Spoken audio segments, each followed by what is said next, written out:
In Philadelphia, they're stargazing at the USFL's first division champs, while LA's enraptured by its newest star. The Birmingham Stallions can steal their way into the playoffs, but they'll have to hustle as we tumble into Week 16 in the USFL.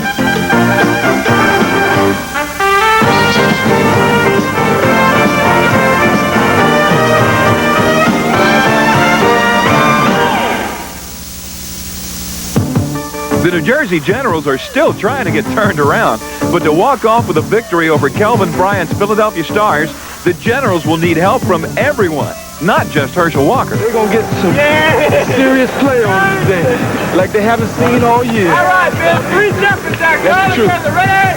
1, 2, 3. Philly's Chuck Fusina is counting on wrapping up the Atlantic Division title, but former star Joe Cugliari wraps up Kelvin Bryant for a 2-point New Jersey present. Mr. Walker then shows off his dandy sleight of handiwork, decoy, while Walter Tullis gets the 6. New Jersey's harshest critics have been known to pan their team, but today it's the Stars who are having trouble getting their act together. The Philadelphia offense usually thrives on short passes, but Steve Folsom's near touchdown ends up making a general victory look even less far-fetched. The Stars' offense is being suffocated by the fire-breathing Generals, but Fusina's not ready to throw in the towel, even with Kelvin Bryant getting smothered by red shirts. Herschel Walker's also being stifled, averaging only 3 yards per carry, and down by 6 early in the third quarter, the Stars need only 1 yard from Bryant to vault into the lead. After a brutal first half, the Stars unleash a fresh Allen Harmon, who outshines both Walker and Bryant by gaining 44 yards on one play and 76 on the day. But Fusina's still looking for a way to turn Bryant loose. Though Kelvin is held to a season-low 24 yards on the ground, he gets 50 on one pass play, and it appears the Stars simply cannot be derailed.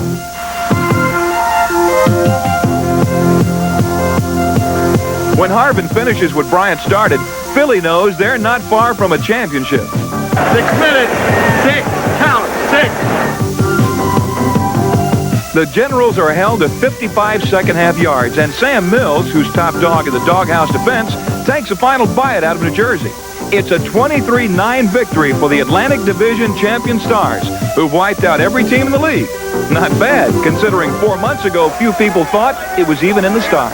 It feels great. You know, this is what you play for. You play to win, and you play to get, in professional sports, everybody wants to get to the playoffs, and that's what your guys talk about from the beginning of the season, and we're in them, and that's what it's all about. We're going to the playoffs. In Chicago, the home team still has a chance to sail into the playoffs as the Central Division champs. But the barriers at Soldier Field are the league-leading Tampa Bay Bandits. Must-win games may be old hat to George Allen, but Blitz quarterback Tim Cagle has been getting an education since Greg Landry's injury. Cagle quickly shows Tampa what he's learned and passes it on to Kevin Long. Rookie coach Steve Spurrier has his Bandits a game ahead of the Blitz, despite injury woes that would make Chicago's look mild. Second-string quarterback Jimmy Jordan is back from his injury, but needs first aid again after a Kit Lathrop tackle. So the seemingly jinxed Spurrier again asks his third-stringer, Mike Kelly, to step in for Jordan.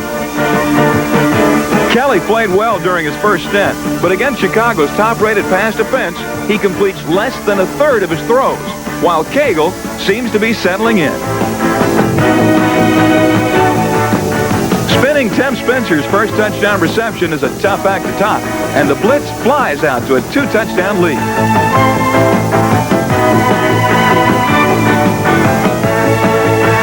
Despite temperatures that reached 90 degrees in the stands and 129 on the field, Spencer's hotter than he's ever been as a pro, and he steams into the end zone 3 times. Spurrier, who used to throw for San Francisco, is treated to a Juan Marshall spike by the kid from Ohio State. Chicago fans remember their 42-3 win over Tampa, and so do the Bandits, who finally give their fans something to remember on a third-quarter TD pass to Willie Gillespie. They're down by 16, but there's still time until Kelly joins 2 of his predecessors in being intercepted by Luther Bradley, who picked off 6 the last time these 2 teams met, and adds 2 more. Spurrier tries to figure out his Chicago jinx. Allen clinches his 13th straight winning season, and the Bandits succumb 31-8 as Tim Spencer becomes the newest hit in Chicago. Well, the USFL's hits just keep on coming in Chicago and everywhere else. But not everyone can be a chart buster, and where there are hits, there are also going to be some misses. I'll be honest again. I'll be honest again. I'm mistaken. I'll be honest again. When it feels like something you want so bad, and then you think you got it, but it's something you already had.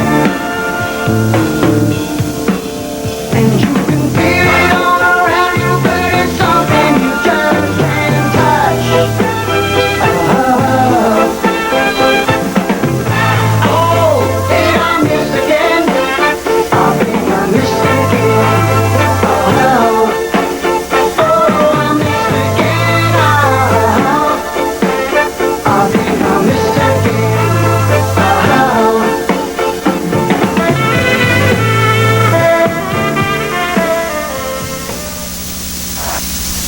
Cheerleaders are never overshadowed, but when it comes to game preparation, there's usually more than meets the eye. The Birmingham Phillies have to go through their paces before lining up beside their favorite team, the Birmingham Stallions, who are trying to outrun playoff elimination. Lonnie Johnson becomes the 7th Stallion to rush for more than 100 yards this season. And even quarterback Bobby Lane seems to be getting the Russian flu. 2 and 3. A big by Lane. He's going to keep. He's going to score. Touchdown, Birmingham. Leading 7-0 early in the first quarter, Birmingham figures, why not try to run it up? And kicker Scott Norwood gets to use his arms for a change. Norwood's surprising feat gets a well-deserved hand from everyone in Birmingham, and the home team rushes to take advantage of the recovery. Ken Dalton has been gaining steadily, but the Stallions finally decide to mix it up. Anderson, the wide receiver to the left, and here's Lane on 3rd and 11. Marching it in the end zone. Anderson got it. Touchdown! Lacking the horses for an overland assault, Boston's Dick Corey confronts a 14-point deficit with an alternative approach. Johnny Walton, the league's most prolific thrower, pilots the offense with 42 tosses, and Frank Lockett pockets one. Still in the first, Walton looks for another of his 8 different receivers, and Louis Giamona's first USFL touchdown breaks up the shutout. The Breakers appear confident in their ability to come back through the air, but Birmingham's Michael Thomas shed some initial doubt. When the 1-2 punch of Herb Spencer and Jimmy Walker connects, it staggers Boston. Walton had averaged less than 1 interception per game, but Spencer and the league's second-rated defense steal 4. Back in the saddle, Lane opens the gate for Lonnie Johnson, who scores his first 2 rushing touchdowns of the year. It's a 31-19 Stallion victory. So light up that victory stogie, Coach, and savor the flavor. Well, it took a while for Oakland's Kevin Shea to get fired up, but now his kicking is cooking, and we're glad to Shea, he's our toe of the week. In the second game of the season, Shea missed 4 field goals against Birmingham and severely tested the patience of his coach, John Ralston, who decided to stick with him nonetheless. Now that patience is being rewarded. Shea has connected on 7 of his last 8 field goal attempts, and the San Francisco native has become one of the centerpieces in Oakland's attack. This week, Ralston showed lots of confidence in Shea in a crucial game with Denver. Shea responded with 3 more field goals, including his 6th of the season from 40 yards or more. And he turned the Oakland Coliseum into Shea's Stadium. In Arizona, Wrangler fans are playing the role of sad sacks because their heroes have finished on the sorry end of things 6 straight times. Alan Risher is throwing against the Washington Federals, who are in the throes of a 10-game losing streak. It's lost and found football. But the Wranglers find themselves in the lead behind Calvin Murray.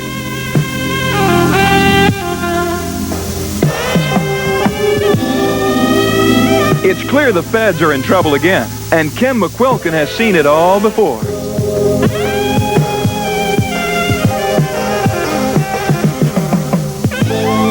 The Fed men of Ray Yawk have come so close so many times that even hoping seems risky now.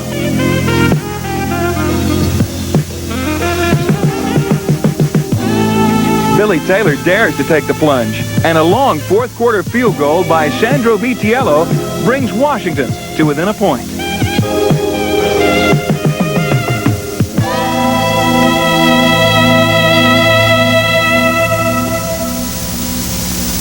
The Wranglers don't want to be the ones, but Risher fires it to Washington's Mike Guess, and here come the amazing Feds. This is where something always seems to go wrong, but this time, Craig James gets it right. Up by 5, the Feds go for 2, and for once, the brakes are going their way. Billy Taylor gets the score, and now it's the Wranglers who are riled up. Though the Feds are in hostile territory, there's no denying them their moment of glory. Craig James' game winner gives them a win in the West, and that's a wild feeling for the Wonders from Washington. The Central Division race is tight, but Michigan's staying loose, while LA is straining to get a foothold in the Pacific Division and hopes to come together behind quarterback Tom Ramsey.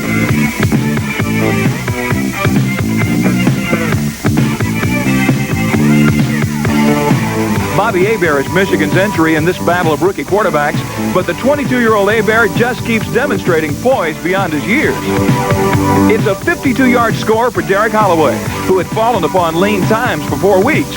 Ramsey's been recalling old times the past 2 weeks, dropping back and looking for his newest wide receiver and old UCLA teammate, JoJo Townsell, whose 82-yard reception turns into a leisurely Sunday afternoon stroll into the end zone.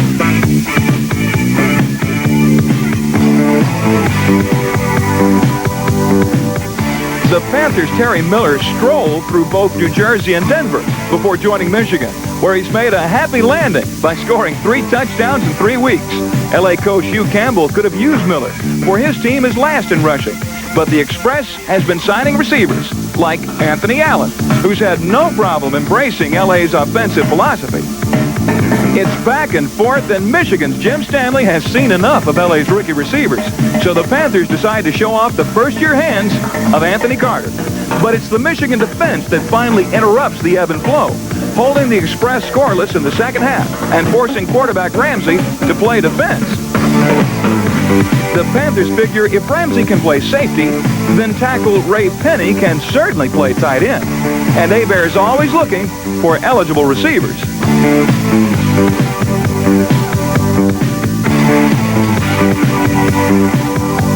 The Panthers' 42-17 victory is their 8th in 10 games, and they remain just 1 game out of first place.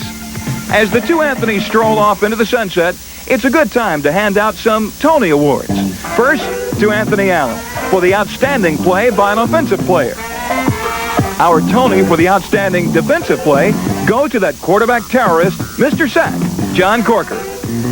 Ball is batted away by Corker, who ran right by Wilson. They're calling it a fumble. Corker picks it up.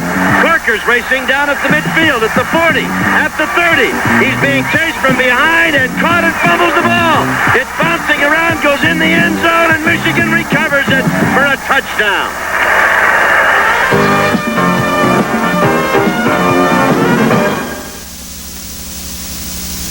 Oakland can step into sole possession of first place for the first time this season by overcoming Craig Penrose, Craig Morton, and the Denver Gold.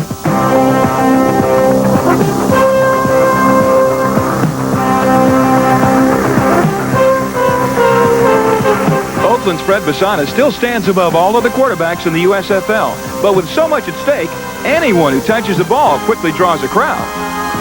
As John Ralston muses on the scoreless stalemate, Jerry Aldridge turns the corner behind a Wyatt Henderson block. Aldridge ends up far from the madding crowd with an 80-yard trot and his second touchdown of the season. Though the dueling has just begun, the pluck by Aldridge seems to get Oakland's defense even more in tune. Gary Plummer's block eventually ends up in the hands of the invading force, and the defensive struggle continues for the first 3 quarters. Morton is unable to get anything more than a field goal against the seemingly immovable invaders. Finally, early in the fourth quarter, Penrose throws his first USFL touchdown pass to Johnny Durden, who's already playing with his 3rd USFL team. Ralston and Basana have a 6-point lead to protect, and on 4th down, they figure it's no time to get timid. Jerry Aldridge leaves the Invaders just 23 yards shy of an insurance touchdown, but Nate Miller makes a premium interception and a bold payoff to David Dumars, who gets the goal headed in the right direction. 3rd down, and time is running out, so Penrose takes what the Oakland defense allows, but Harry Sidney gets gang tackled, forcing the chain gang to give the goal some bad news. But on 4th down, Sidney tries again, and through the dust, the chains come up gold. The next link is provided by colorful Vincent White, and the Denver drive chugs forward. With 2 minutes left, Sidney seeks the right-of-way and the go-ahead score. But the Oakland defense says, wrong way, danger zone, do not enter. And when Dupre Marshall pounces, the official reading is that it's between the lines. Morton's magic spell is broken, and with a 16-10 victory, Oakland breaks away from the pack. But though the Invaders are on top, they certainly can't count on waltzing into the playoffs. Their remaining schedule is brutal, and Los Angeles faces 3 teams with losing records. The other big race is for the Central Division Championship and wild card. 5 teams are still in the running for those 2 playoff spots. The 10-5 Bandits should have John Reeves back for the last couple of games, and with Reeves putting up passes, Tampa figures to put up a real fight. This week, the Bandits face ageless Johnny Walton and the 9-6 Breakers. Walton's experience should be a real asset to a young team that's doing anything it can to collar the wild card. George Allen's 10-5 blitz thrives by collaring ball carriers, and Chicago's superb defensive line also stands a good chance to wrap up a postseason berth. The 9-6 Panthers are led by their talented offensive line, which includes 3 former Steelers and a lot of big game experience. But let's look past the playoffs to next year. And now, formally, I can announce the awarding of a Houston franchise in the United States Football League. Less than a month after Commissioner Chet Simmons announced their existence, the Houston Gamblers hit the jackpot by signing Miami quarterback Jim Kelly. Kelly, a first-round NFL draft choice, is described as a tough, gritty quarterback with a howitzer arm. Despite missing much of his senior year with a shoulder injury, the Hurlin' Hurricane holds the Miami career mark for touchdown passes and passing yardage. Kelly, who gave Miami a real shot in the arm, now offers Houston fans high hopes, thanks to an owner who's sharing the wealth. Although me and my partners, so-called, own this franchise, this football team, so to speak, the real owner of this team doesn't belong to us. It belongs to the fans of Houston, the football fans of the state of Texas. This past week, Jacksonville was also awarded a franchise for next year, and North Floridians are already geared for what should be a great intrastate rivalry. We're planning to have the Tampa Bay team play the Jacksonville team in the opening game of the 1984 season. But on the same day, San Diego City Council heard Charger owner Gene Klein advise against bringing in a USFL franchise and voted accordingly. Still, Sid Gilman is convinced that his team will prosper wherever it ends up. Gilman coached the San Diego Chargers to their only championship as one of the pioneers of the old AFL. Now, Gilman is taking an offensive position in building himself another winner. We're going to get the best that we can get because we have to fight for credibility. So next year, there'll be several new teams and countless new revelers for tailgating parties. So whether it's outside the stadium or on the field, springtime football is a splash. USFL players and fans everywhere are diving in head first just to join the party. We're having a party. Everybody's swinging, dancing to the music on the radio. So listen, Mr. DJ, come on, keep those records playing, 'cause I'm having such a good time dancing with my baby. We're having a party. Everybody's swinging, dancing to the music on the radio. So listen to the DJ. The following have provided promotional considerations and contributed to the United